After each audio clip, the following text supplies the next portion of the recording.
Okay, next video, second to last one. We're almost done with these things here. Today we're going to talk a little bit about the Great Breakup in the United States. It seems like you've got secession starting, um, came about with everything, and most of it started up with slavery. It was a big thing going on too. Now you have the Missouri Compromise and stuff where where slavery couldn't be above a certain line and everything else. So the new states coming in, they could or couldn't be part of the Union and allow slavery. So that comes across caused a big fuss in Kansas with different things. So, but eventually they decided to come on in. But you had your issues with this, which was kind of a thing where a lot of state lines and the where the states actually borders are came because of all this, and the line that you had to have to where you could or couldn't be a slaveholding state. And that's when you have and then you have your elections. Your big elections come in. You have President Buchanan.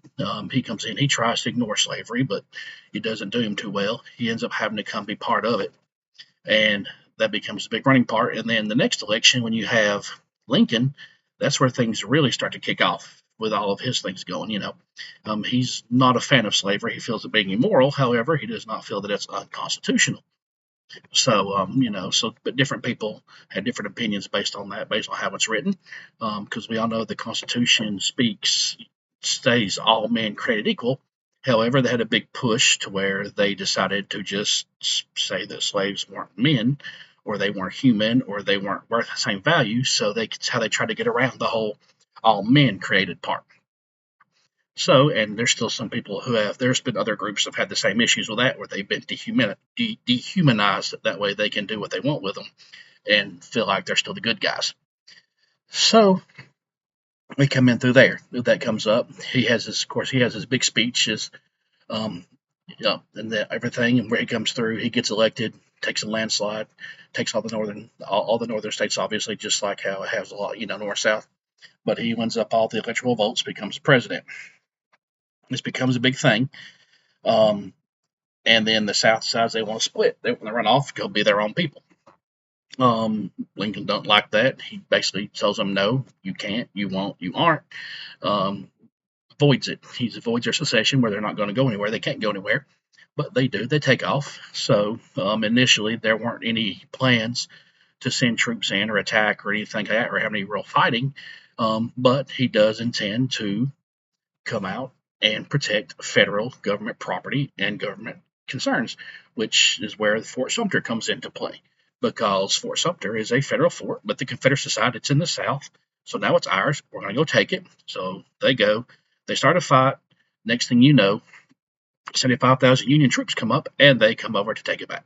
And then that's the first blood spilling there comes in, and that's generally what's known as what caused the Civil War per se, or at least the kickoff for the bloodshed.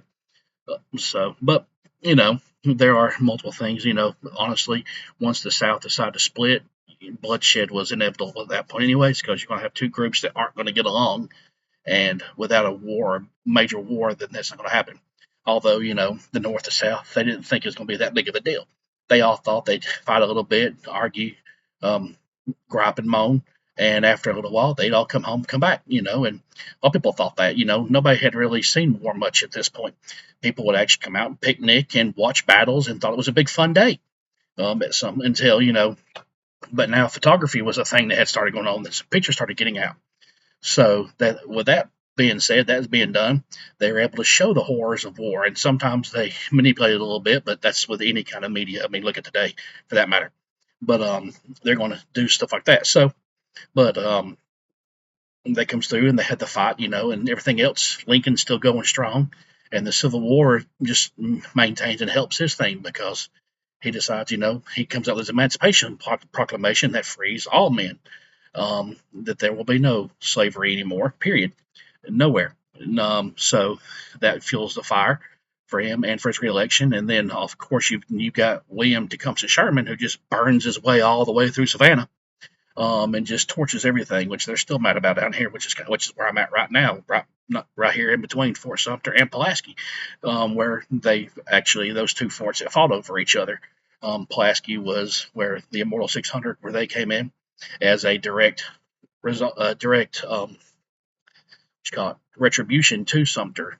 So where Fort Sumter, the Confederates used Union soldiers as basically um, as like fodder or like a wall to put between them and Union ships. They did the same thing at Pulaski with the Confederates. They put their POWs there to be like a wall as a partition between the two groups. But yeah, so but it comes forward, comes through. Lincoln ends up getting reelected. He's a president again. They come through, and the Civil War ends up not being a few months or a year or so.